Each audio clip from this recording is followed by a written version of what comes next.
Hi guys, how are you? Hi Hi. there, how are you? Doing great. So to start, boy oh boy, I didn't expect. Well, I should have known. I was gonna cry over Joe Pesci in another boxing movie, but I love the amount of rage that is just built into a black and white boxing movie with Joe Pesci in it.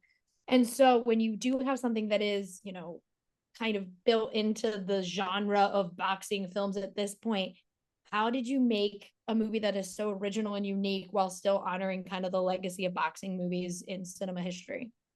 Oh well, God, Blood, sweat, and tears. yeah, but what a beautiful thing to say, because that's exactly right. You've actually hit the nail on the head, which is it is homage to the films that have come before it and the films that we've loved.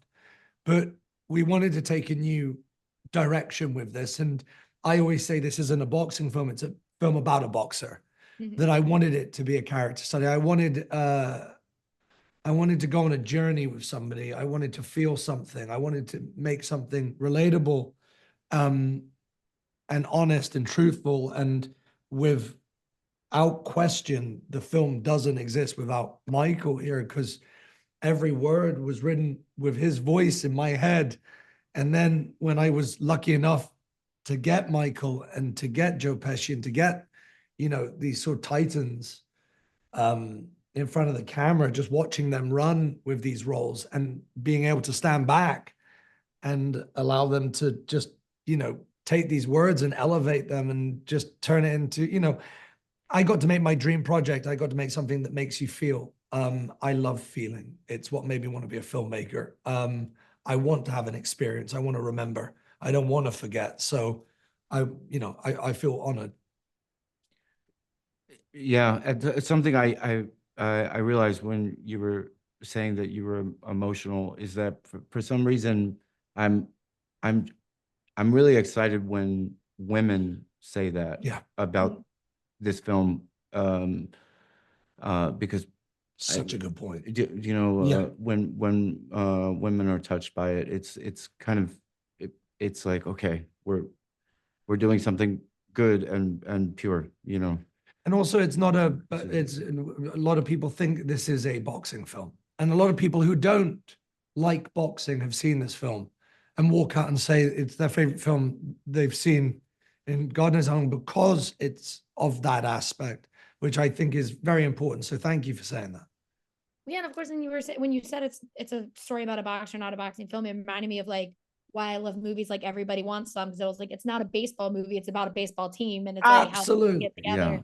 And I love Absolutely. that kind of thought process of like it's about this person and their situation. But I do love that like Michael isn't playing a caricature.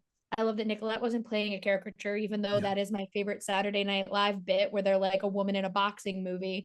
But like when you are competing against kind of these stereotypes that have been built into cinema for decades, how did you guys make sure that these characters felt as real as possible while like not kind of scoffing at the history as well, since those caricatures exist for a reason, but Yeah. like the movie doesn't play into them. Well, my grandfather was very smart in what he said, which is 90% is casting. Um, I think getting the perfect people for the characters will say everything. Mhm. Um, there wasn't a doubt in my mind that Michael would come in and do what he does best, which is portray something with such truth, such honesty, something heartbreaking.